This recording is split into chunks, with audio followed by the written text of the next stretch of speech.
Hi there, and welcome back to the Lisa Nichols Show, where we discover, uncover, and discuss the tools that you and I need to live the life that we want.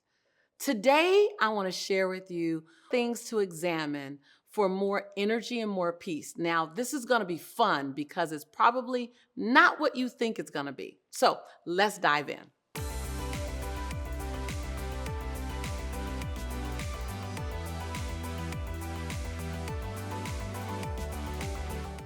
So, the first thing to examine is your home.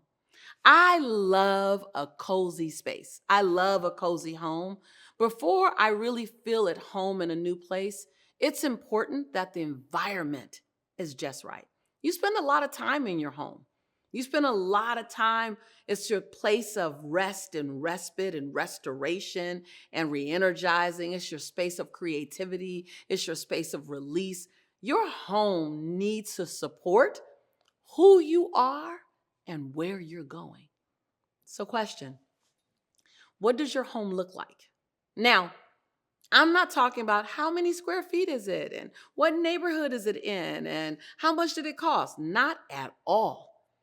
My grandmother's house, my grandmother's house was one of the most energetically enhancing places I've ever seen, based on the way she kept it, based on the brightness of it, based on the energy in it. So I'm not asking for you to quantify the financial value of your home or the location of your home or the square footage of your home. Please don't think that. I'm asking you, is your home filled with the things you love? Or is it just filled with things?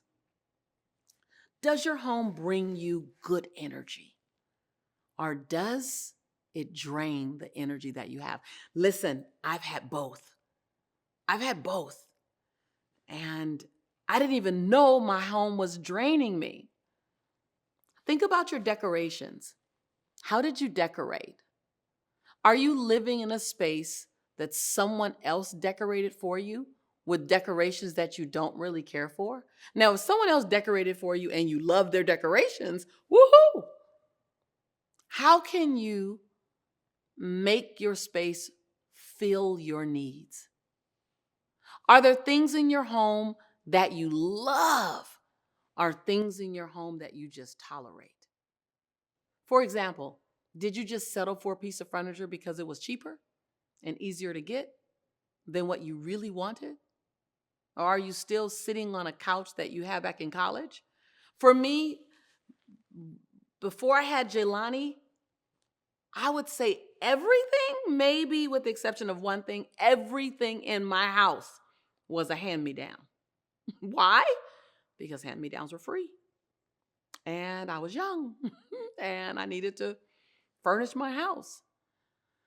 While that's okay, make it yours or make an intention to get something you really love. Now, if something that someone else gave you, you love, then great. But you get to love your home and the things in it. After a busy day, does your home feel like a space to relax in and, most importantly, to recover, to recharge? Or is your house just a different type of stress? Ooh, I would say ouch. Like ouch to that question at one given time, because my house added stress. I didn't even know my house added stress. I finally was able to afford a designer. I was building my first home and I was able to afford someone to design my home. Well, in my current house, it was a cute house. It was in a great location in terms of raising my son, but it was cluttered. And I didn't know how cluttered it was. I just felt like I could never get it really clean. And this designer, Nikki Clue, fabulous Nikki Clue, she came in and I kept saying, let's go shopping. It was a great year. I made some money. Let's go shopping, buy new stuff. She said, no, no, no, Lisa, before we do that, let's assess your current space. Thank God she did, because I think I would have taken the same problem to a new home. When we began to assess my kitchen, I started crying. I was like, why am I crying over a kitchen? I didn't realize that I didn't know how to organize, and I had so much clutter and so much lack of organization that it was an unconscious stress for me. And then we went into my bedroom, and my office was in my bedroom, and my desk wasn't cleaned off, and so my bedroom, there was no space to rest, really rest and restore in my entire home.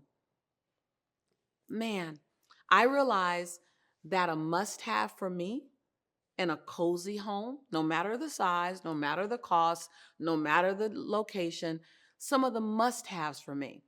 I like the I like the fleece blankets, small little throws where I can pull over myself on the couch. I like color.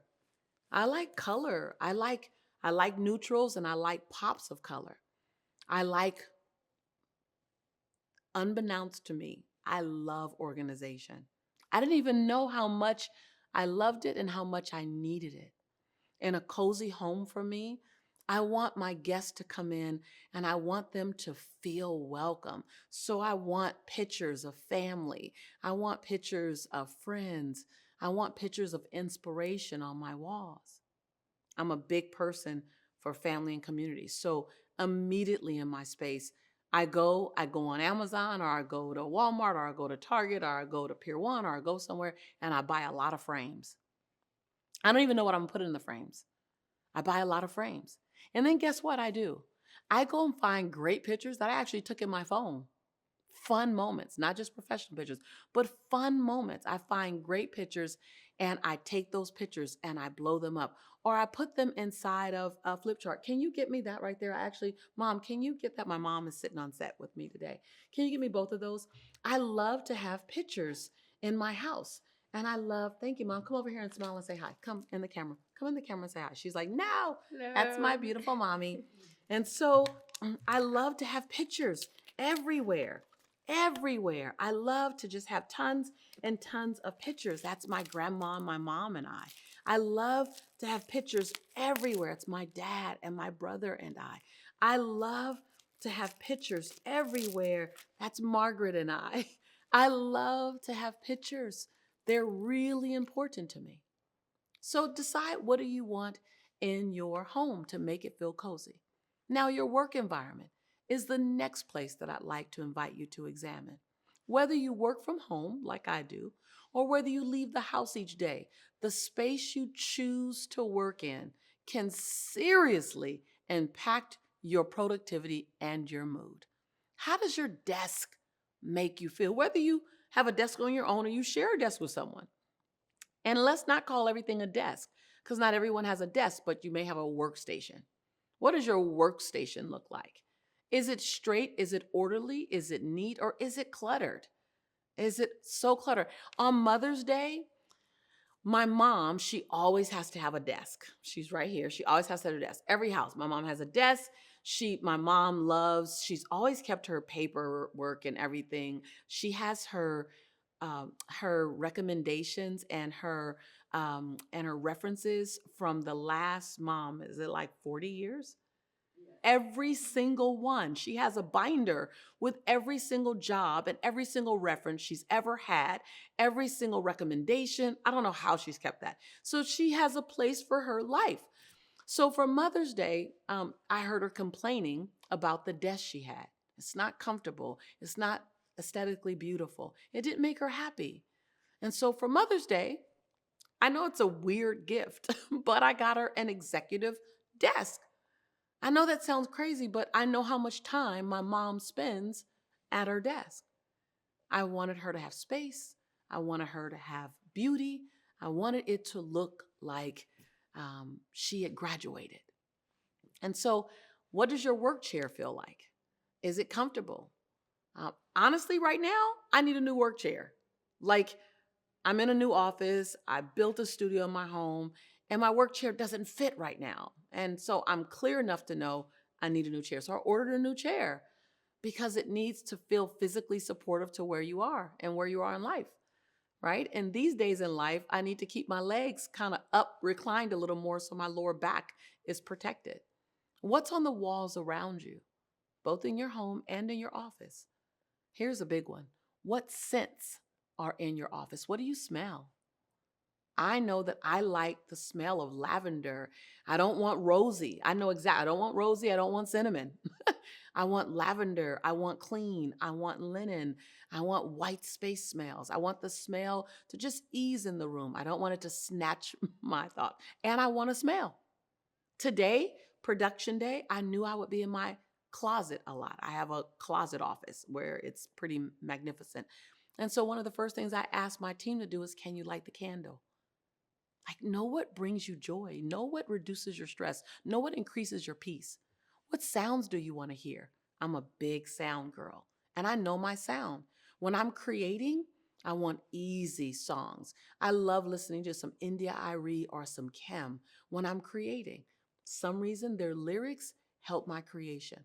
Whereas when I'm in the kitchen cooking, I love some old school Marvin Gaye, Aretha Franklin, Earth, Wind, and Fire, Temptations. I don't know if you know anything about that, but those are some pretty amazing. And you may know if you're my age, you know. So I know I want some great reggae. I want some great soca music. And so know what sounds you like and where you like those sounds. Are the things organized and easy to find on your desk? Are there snacks and water so that you stay hydrated and fueled? I've really learned over the years that if I'm going to sit in my desk for a long time, I create a grazing platter. And this grazing platter is a platter. I think mom, I think you taught me how to do the grazing platter. I got it from my mother.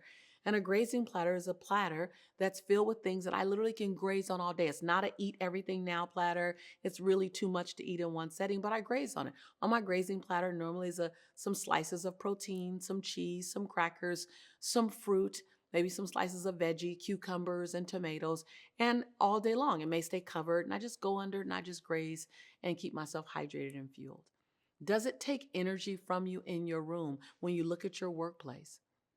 So there's some things that are just important to you, and make sure that it's in your space. What does your office look like and feel like? Now, if you're creative and you're creating things, when you look on the walls, do the walls inspire you? When I look up right past this camera, I'm looking into the eyes of Nelson Mandela. He inspires me. I'm looking at great artists and abstract art on my walls. Third, I want you to look at your car. Ooh.